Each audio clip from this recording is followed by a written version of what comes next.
ಒಳ ಮೀಸಲಾತಿ ಬಗ್ಗೆ ಭಾಳ ಹೋರಾಟಗಳು ನಡೆದಿದ್ದಾವೆ. ಭಾಳ ವರ್ಷಗಳಿಂದ ಒಳ ಮೀಸಲಾತಿ ಆಗಬೇಕು ಅಂತ ಹೇಳಿ ಹೋರಾಟಗಳು ನಡೀತಾ ಇತ್ತು. ಅದಾದಮೇಲೆ ಪಕ್ಷದ ವತಿಯಿಂದ ಚಿತ್ರದುರ್ಗದಲ್ಲಿ ಒಂದು ಸಮಾವೇಶ ಏರ್ಪಾಡು ಮಾಡಿತ್ತು. ಪರಿಶಿಷ್ಟ ಜಾತಿಗಳ ಒಂದು ಸಮಾವೇಶ ಏರ್ಪಾಡು ಮಾಡಿತ್ತು. ಅದರಲ್ಲಿ ನಮ್ಮ ರಾಷ್ಟ್ರೀಯ ಅಧ್ಯಕ್ಷರಾದಂಥ ಖರ್ಗೆ ಅವರು ಬಂದಿದ್ದರು, ನಾನು ಅಟೆಂಡ್ ಮಾಡಿದ್ದೆ, ಮತ್ತು ಡಾಕ್ಟರ್ ಪರಮೇಶ್ವರ್ ಅವರ ನೇತೃತ್ವದಲ್ಲಿ ನಡೀತು. ಅದು ಅಲ್ಲಿ ಒಳ ಮೀಸಲಾತಿ ಮಾಡಲಿಕ್ಕೆ ಎಲ್ಲ ಗುಂಪುಗಳು ಕೂಡ SCನಲ್ಲಿ ಅನೇಕ ಗುಂಪುಗಳು ಬರ್ತವೆ. ಸುಮಾರು 101 ಜಾತಿಗಳು ಬರ್ತವೆ. ಅದರಲ್ಲಿ ಎಡಗೈನವರು, ಬಲಗೈನವರು, ಲಂಬಾಣಿ, ಬೋವಿಗಳು, ಕೊರಮ, ಕೊರ್ಚ ಮತ್ತು 59 ಜಾತಿಗಳು, ಅಲೆಮಾರಿ ಜಾತಿಗಳು ಬರ್ತವೆ. ಅವರೆಲ್ಲರೂ ಕೂಡ ಭಾಗವಹಿಸಿದ್ರು. ಅಲ್ಲಿ ಒಳ ಮೀಸಲಾತಿಯನ್ನು ಮಾಡಲಿಕ್ಕೆ ಸರ್ವಾನುಮತದಿಂದ ಒಪ್ಪಿಗೆ ಆಗಿತ್ತು. ಅದಾದಮೇಲೆ ಚುನಾವಣಾ ಸಂದರ್ಭದಲ್ಲಿ, ಚುನಾವಣೆಗಿಂತ ಪೂರ್ವದಲ್ಲಿ ಡಾಕ್ಟರ್ ಪರಮೇಶ್ವರ್ ಅವರ ಅಧ್ಯಕ್ಷತೆಯಲ್ಲಿ ಒಂದು ಪ್ರಣಾಳಿಕಾ ಸಮಿತಿ ರಚನೆಯಾಗಿತ್ತು. ಪ್ರಣಾಳಿಕೆಯಲ್ಲೂ ಕೂಡ ಒಳ ಮೀಸಲಾತಿಯನ್ನು ಸರ್ಕಾರ ಕೊಡ್ತದೆ ಅಂತಕ್ಕಂಥ ಭರವಸೆಯನ್ನು ಕೊಟ್ಟಿತ್ತು. ಅದಾದಮೇಲೆ 1/8/2024 ಸುಪ್ರೀಂ ಕೋರ್ಟ್ನವರು ಒಂದು ತೀರ್ಮಾನವನ್ನು ಕೊಟ್ಟರು.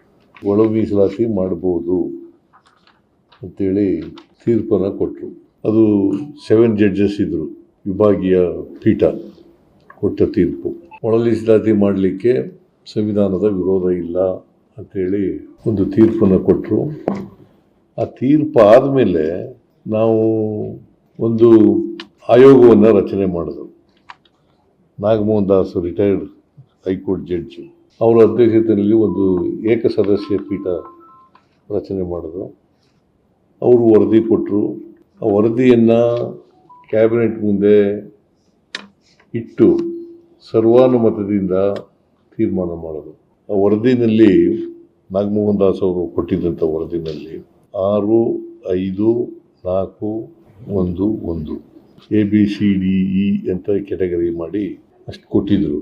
ಆಮೇಲೆ ನಾವು ಕ್ಯಾಬಿನೆಟ್ನಲ್ಲಿ ಸರ್ವಾನುಮತದಿಂದ ಏನು ತೀರ್ಮಾನ ಮಾಡ್ತು ಅಂತಂದರೆ 6, 6, 5, 6 ಎಡಗೈನವರಿಗೆ, ಬಲಗೈನವರಿಗೆ 6 ಮತ್ತು ಇತರ ಎಲ್ಲ ಅಲೆಮಾರಿ ಜನಾಂಗಗಳು ಸೇರಿ ಬೋವಿ, ಲಂಬಾಣಿ ಇವರಿಗೆಲ್ಲ 5 ಅಂತ ತೀರ್ಮಾನ ಮಾಡಿದ್ರು. ಅದಾದಮೇಲೆ ಒಂದು ಕಾನೂನು ಕೂಡ ಆಯಿತು. ಕಾನೂನು ರಾಜ್ಯಪಾಲರು ಸೈನ್ ಹಾಕಿ ಅದನ್ನು ಕಳಿಸಿದರು. ಈ ಕಾನೂನು ಮಾಡಿದ ಮೇಲೆ ಮತ್ತೆ ಗೊಂದಲ ನಿರ್ಮಾಣ ಆಯಿತು. ರೋಸ್ಟರ್ ಪಾಯಿಂಟ್ನಲ್ಲಿ ಗೊಂದಲ ನಿರ್ಮಾಣ ಆಯಿತು. ಇನ್ ದಿ ಮೀನ್ ವೈಲ್ ಅಲೆಮಾರಿಯವರು ಕೋರ್ಟ್ಗೆ ಹೋದರು. ಕೋರ್ಟ್ಗೆ ಹೋದ್ಮೇಲೆ ಅವರು ಮೀಸಲಾತಿ 50%ಗಿಂತ ಜಾಸ್ತಿ ಆಗಬಾರ್ದು ಅಂತ ಹೇಳಿದ್ರು ಕೋರ್ಟ್ನವರು. ಯಾಕಂತಂದರೆ ನಾಗಮೋಹನ್ ದಾಸ್ ಅವರ ವರದಿ ಪ್ರಕಾರ 24% ಮಾಡಿತ್ತು ರಿಸರ್ವೇಷನ್. SC ST ಅವರಿಗೆ 24%. SC ST making it categorically SC STಗೆ 24% ಮಾಡಿತ್ತು. 7% ST ಜನರಿಗೆ, 17% SCಗೆ, SCಗೆ 17%, STಗೆ ರಿಸರ್ವೇಷನ್ನು 56 ಆಗಿತ್ತು. ಸೊ ಸ್ಟೇ ಏನಂತ ಕೊಟ್ಟಿದ್ರು ಹೈಕೋರ್ಟ್ನವರು ಅಂತಂದರೆ 50%ಗಿಂತ ರಿಸರ್ವೇಷನ್ನು ಮೀರಬಾರದು. ಸೀಲಿಂಗ್ ಅದು ಹಿಂದೆನೇ ಇಂದಿರಾ ಸಹಾನಿ ಕೇಸ್ನಲ್ಲಿ 50% ರಿಸರ್ವೇಷನ್ ಕೊಟ್ಟಿದ್ರು. ಇಂದಿರಾ ಸಹಾನಿ ಕೇಸ್ನಲ್ಲಿ ಮಂಡಲ್ ಕಮಿಷನ್ ವರದಿ ಬಗ್ಗೆ 50% ರಿಸರ್ವೇಷನ್ ಮಾತ್ರ ಕೊಡಬೇಕು, ಅದಕ್ಕಿಂತ ಜಾಸ್ತಿ ಕೊಡಬಾರ್ದು ಅಂತ ಹೇಳಿತ್ತು. ಅದನ್ನೇ ಮತ್ತೆ ರೀಟ್ರೇಟ್ ಮಾಡಿ 50%ಗಿಂತ ರಿಸರ್ವೇಷನ್ನು ಆಗಬಾರ್ದು, 56 ಕೊಟ್ಟಿರ್ತಕ್ಕಂಥದ್ದು ಸರಿ ಇಲ್ಲ ಅಂತಕ್ಕಂಥದ್ದು ಆಯಿತು. ನಾವು 17% SCಗಿತ್ತಲ್ಲ, ಅದ್ರ ಪ್ರಕಾರನೇ ಮಾಡಿತ್ತು. 6, 6, 5, 6, 6, 12, 5, 17, 17%ಗೆ ನಾವು ಮಾಡಿದ್ದದು. ಅದು ಕಾನೂನು ಆಗಿಬಿಟ್ಟಿತ್ತು. ಅದಾದಮೇಲೆ ಇಲ್ಲಿ ಹೈಕೋರ್ಟ್ಗೆ ಹೋದರು. ಹೈಕೋರ್ಟ್ನಲ್ಲಿ ಸ್ಟೇ ಕೊಟ್ಟಿತ್ತು ಹೀಗೆ. ಸೊ ಇದು ಒಂದು ಭಾಗ. ಕೋರ್ಟು ಸ್ಟೇ ಕೊಟ್ಟಿರೋದು 6% ಅದನ್ನು ವ್ಯಾಕೆಂಟ್ ಇಡಬೇಕು ಅಂಥೇಳಿ ನಾವು ತೀರ್ಮಾನ ಮಾಡಿ ಅದನ್ನು ಮಾಡಿದ್ರು. ಆಮೇಲೆ ಗಲಾಟೆಗಳು ನಡೀತಲೇ ಇದ್ದು, ರೋಸ್ಟರ್ ಪಾಯಿಂಟ್ ಸರಿ ಇಲ್ಲ ಅಂಥೇಳಿ ಎಡಗೈನವರು ಬಲಗೈನವರು ಮತ್ತು ಎಸ್ ಸಿಗೆ ಸೇರಿರ್ತಕ್ಕಂಥ ಎಲ್ಲರೂ ಕೂಡ ಅದನ್ನು ಪ್ರತಿಭಟನೆ ಮಾಡ್ತಕ್ಕಂಥ ಕೆಲಸವನ್ನು ಮಾಡಿದ್ರು. ನಾನು ಅದಕ್ಕೆ 27ನೇ ತಾರೀಕು, ಕಳೆದ ತಿಂಗಳು 27ನೇ ತಾರೀಕು ವಿಶೇಷ ಸಚಿವ ಸಂಪುಟದ ಸಭೆ ಮಾಡಬೇಕು ಅಂತ ತೀರ್ಮಾನ ಮಾಡಿತ್ತು. ಆ ಕೋಡ್ ಆಫ್ ಕಂಡಕ್ಟ್ ಇದ್ದರಿಂದ ಅವತ್ತು 27ನೇ ತಾರೀಕು ಮಾಡೋಕ್ಕಾಗಲಿಲ್ಲ. ಮಾರ್ಚ್ 27 ಅವತ್ತು ಡೇಟ್ ನಿಗದಿಯಾಗಿತ್ತು, ಅದು ಮಾಡಲಿಲ್ಲ. ಆಮೇಲೆ ಕಳೆದ ಕ್ಯಾಬಿನೆಟ್ ಮೀಟಿಂಗ್ನಲ್ಲಿ 24 ಏಪ್ರಿಲ್ ಮಾಡೋದು ಅಂತ ತೀರ್ಮಾನ ಆಯಿತು, ಚರ್ಚೆ ಮಾಡೋದು ಅಂತ.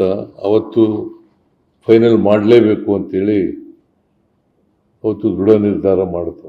ಅವತ್ತು ಕ್ಯಾಬಿನೆಟ್ ಇದ್ದಿನ ಹೋದ ಕ್ಯಾಬಿನೆಟ್ನಲ್ಲಿ, ಅಂದರೆ ನಿನ್ನೆ ಗುರುವಾರ ಅಲ್ಲ, ಇಂದಿನ ಗುರುವಾರ ಕ್ಯಾಬಿನೆಟ್ ಇದ್ದದ್ದು. ಆ ಕ್ಯಾಬಿನೆಟ್ನಲ್ಲಿ ಈ ವಿಷಯ ಚರ್ಚೆ ಬಂತು.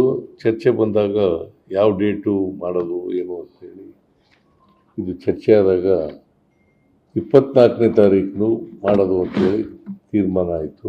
ಅವತ್ತೇ ನಾವು ಏನು ತೀರ್ಮಾನ ಮಾಡೋದು ಅಂತಂದರೆ, ಕ್ಯಾಬಿನೆಟ್ನಲ್ಲಿ ಒಂದು ಸಲಹೆ ಏನು ಬಂತು ಅಂತಂದರೆ, ಒಂದು ಚೀಫ್ ಸೆಕ್ರೆಟರಿ ಅವರ ಅಧ್ಯಕ್ಷತೆಯಲ್ಲಿ ಒಂದು ಟೆಕ್ನಿಕಲ್ ಕಮಿಟಿ ಮಾಡಬೇಕು ಅಂತ ತೀರ್ಮಾನ ಆಯಿತು. ಅವರು ಇವತ್ತು ವರದಿಯನ್ನು ಕೊಟ್ಟರು. ಆಮೇಲೆ ಕೋರ್ಟ್ನವರು 50% ರಿಸರ್ವೇಷನ್ ಹೇಳಿರೋದ್ರಿಂದ ಎಸ್ ಸಿಗಳಿಗೆ 15% ಬರೋದು, ಎಸ್ ಟಿಗೆ 3% ಬರ್ತದೆ. ಆಮೇಲೆ ನಾವು ಏನು ಆಕ್ಟ್ ಮಾಡಿದ್ದೋ ಒಳ ಮೀಸಲಾತಿ ಬಗ್ಗೆ, ಅದಕ್ಕೆ ಪ್ರಪೋರ್ಷನೇಟಾಗಿ ಕೊಟ್ಟಿದ್ರು. ಅಂದರೆ 17%ಗೆ 6.5 ಆದರೆ 15%ಗೆ ಎಷ್ಟಾಗುತ್ತೆ ಅಂತ ಕೊಟ್ಟಿದ್ರು. 5.3 ಪ್ಲಸ್ 4.4 5.3 ಪ್ರಪೋರ್ಷನೇಟಾಗಿ 17% ಇದ್ದಾಗ 6.5 15%ಗೆ ಕಡಿಮೆ ಆದಾಗ 5.3 4.4 ಗೊತ್ತಾಯ್ತಲ್ಲ, 15 ಒಟ್ಟಿಗೆ 15 ಆಗಬೇಕು. 5.3 4.4 ಅದರ ಒಂದು ರಿಪೋರ್ಟ್ ಕೊಟ್ಟಿದ್ರು. ಆ ರಿಪೋರ್ಟ್ನಲ್ಲಿ 2-3 ಆಪ್ಷನ್ಗಳನ್ನ ಕೊಟ್ಟಿದ್ರು. ಅದರಲ್ಲಿ ಇದು ಒಂದು ಆಪ್ಷನ್. ನಾವು ಅಂತಿಮವಾಗಿ ಕ್ಯಾಬಿನೆಟ್ ತೀರ್ಮಾನ ಮಾಡಿದ್ದು 5.25 5.25 4.5 5.25 ಅದು ಲೆಫ್ಟ್ಗೆ, ಅವರ ಸಂಬಂಧಿತ ಜಾತಿಗಳಿಗೆ ಗ್ರೂಪ್ ಎ. ಗ್ರೂಪ್ ಬಿ ನಲ್ಲಿ 6% ಕೊಟ್ಟಿದ್ವಲ್ಲ ಹಿಂದೆ, ವಲಯರು ಮತ್ತು ಅದಕ್ಕೆ ಸಂಬಂಧಿತ ಜಾತಿಗಳು, ಅವ್ರಿಗೆ 6 ಕೊಟ್ಟಿದ್ದು. ಅದಕ್ಕೆ 5.25 ಬೋವಿ, ಲಂಬಾಣಿ, ಕೊರ್ಚ, ಕೊರಮ ಮತ್ತು 59 ಅಲೆಮಾರಿ ಜಾತಿಗಳು, ಇವೆಲ್ಲ ಸೇರಿ 4.5. ಇದು ಸರ್ವಾನುಮತದಿಂದ ತೀರ್ಮಾನ ಆಗಿರ್ತಕ್ಕಂಥದ್ದು. KH ಮುನಿಯಪ್ಪನವರು ಒಪ್ಕೊಂಡಿದ್ದಾರೆ, ತಿಮ್ಮಾಪುರು ಒಪ್ಕೊಂಡಿದ್ದಾರೆ, ತಂಗಡಿಗೆಯವ್ರಿಗೂ ಒಪ್ಕೊಂಡಿದ್ದಾರೆ, ಡಾಕ್ಟರ್ ಪರಮೇಶ್ವರ್ ಅವರು ಒಪ್ಕೊಂಡಿದ್ದಾರೆ, ಮಾದೇವಪ್ಪನವರು ಒಪ್ಕೊಂಡಿದ್ದಾರೆ, ಪ್ರಿಯಾಂಕನೂ ಒಪ್ಕೊಂಡಿದ್ದಾರೆ, ಸತೀಶ್ ಜಾರಕಿಹೊಳಿನೂ ಒಪ್ಕೊಂಡಿದ್ದಾರೆ. ಎಂಟೈರ್ ಕ್ಯಾಬಿನೆಟ್ಟು ಕೂಡ ಸರ್ವಾನುಮತದಿಂದ ಒಪ್ಕೊಂಡಿದ್ದಾರೆ.